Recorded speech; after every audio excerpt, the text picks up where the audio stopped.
Alrighty guys, hello and welcome back to the show. So today we have kind of a replay review-ish thing. I actually wasn't recording this game, which I probably should have because we would have seen some kind of cool stuff.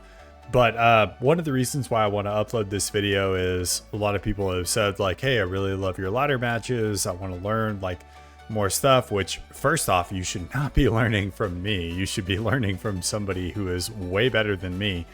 But secondly, if y'all want to see some things that I've learned and some tactics that I have, I guess I'm not going to say mastered, but some tactics that I picked up along the way while playing this game, then you know, this game is going to exhibit a couple of those. So firstly, we'll introduce our players.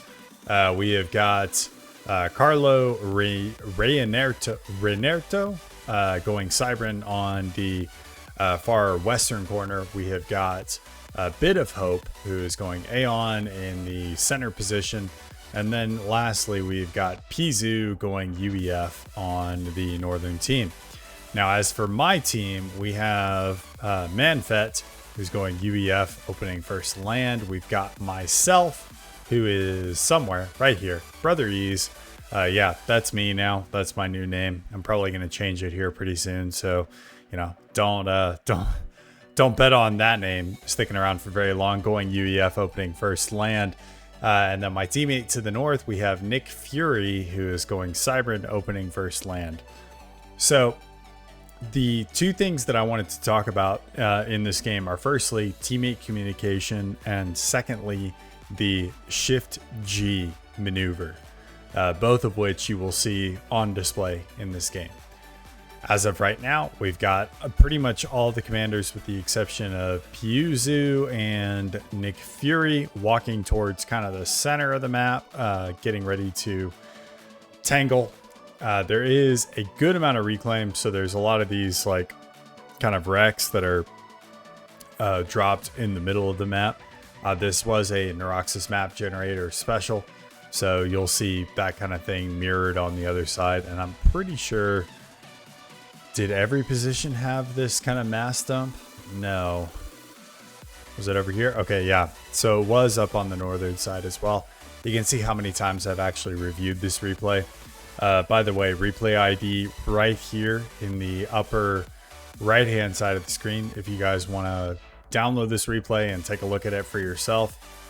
But my strategy was I'm going to send an engineer to grab the other guy's reclaim, not knowing that there is a commander there, and then also send an engineer to grab my own reclaim. Because there is reclaim, we'll pause this for a second. Because there is reclaim on the map that is quite significant, I went heavy into power generation. So this is one thing that you do need to do if there's a lot of reclaim on the map. Overbuild your power, please. And a grid like this, believe it or not, was actually not enough for me in this match. I should have overbuilt it more. But you need to build more P-gens than you are used to if there is a lot of reclaim on the board available for you.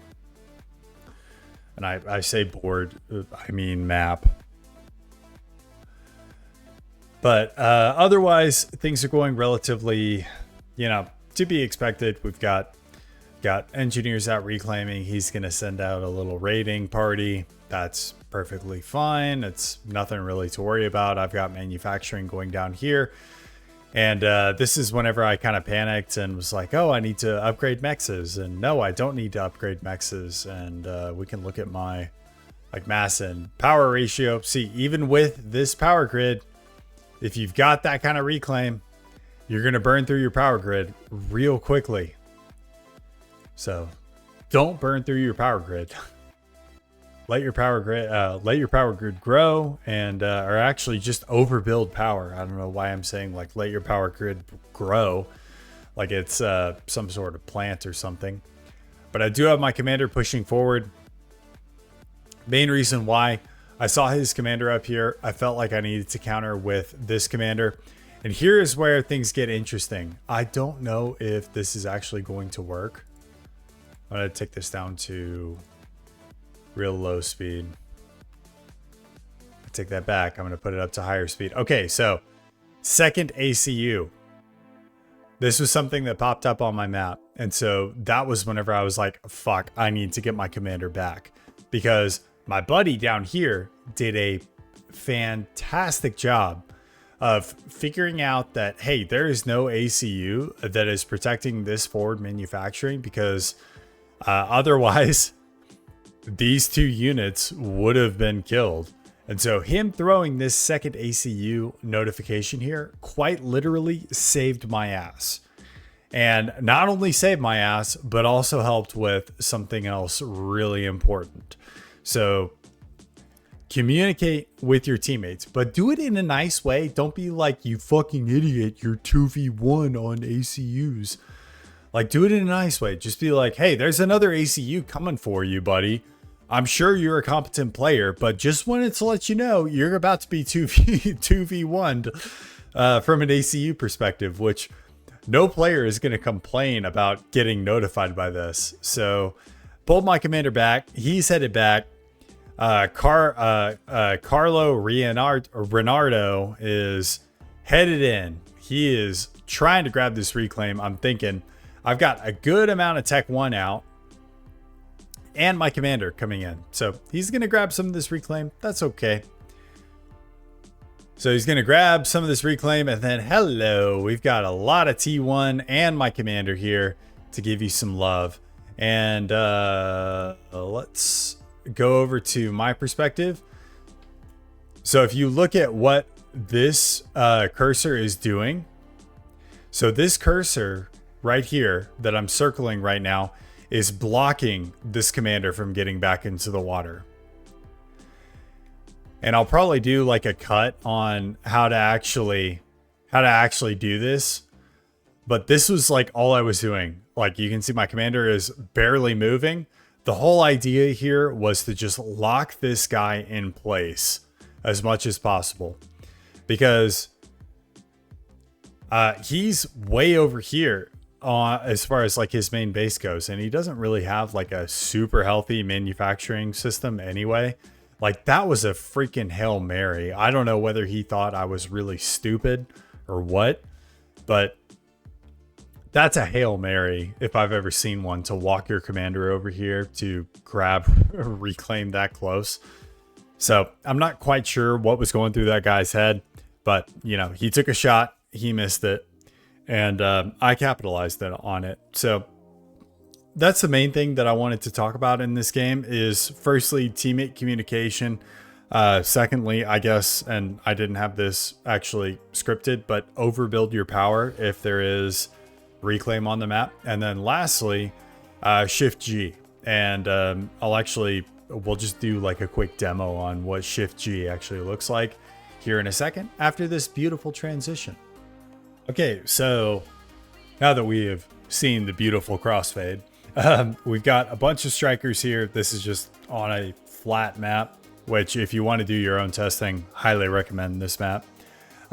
This is how strikers are going to line up if you just right click them and move them to a new place. So we've got our whole tank formation here. They're going to move to the new place, and they are going to retain that formation. So with this formation, you can actually do a decent job of blocking commanders if you do like a bunch of, you know, quick maneuvers and stuff like that. Like this number of strikers will be able to confuse the pathfinding of a lot of units in this game. But really what you want to be doing if you actually want to trap a commander is you want to be doing what's called a Shift G. So, and it's literally, the way I call it is actually the keys that are on the keyboard. So instead of just right clicking, you do Shift G and then you click that and then hold Shift G, and then all of your units are going to converge on one point. So whenever you have a commander that is trying to evade or get into water or something like that, if you just click if you have strikers that are in, you know, kind of their standard formation, just right click and then hold Shift G, and you'll see them all kind of converge on that one point. This is going to make pathfinding for the enemy commander an absolute nightmare, because they're going to have to pathfind around all of these individual units that are trying to converge on their location.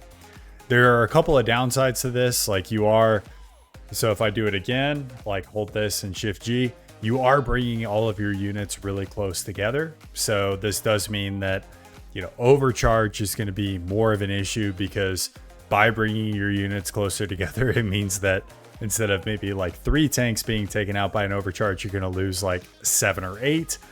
But in my opinion, it is well worth it with T1 spam to be able to trap an enemy commander in place, even for a second, to allow reinforcements to come in and allow your commander to dish out a lot of that damage, especially if your commander is in range. So other people might disagree with me on the utilization of this tactic, but I think it is quite a good tactic that should be in everybody's back pocket to use during games. So with that, thank you guys so much for watching, and I will see y'all in the next one. Peace.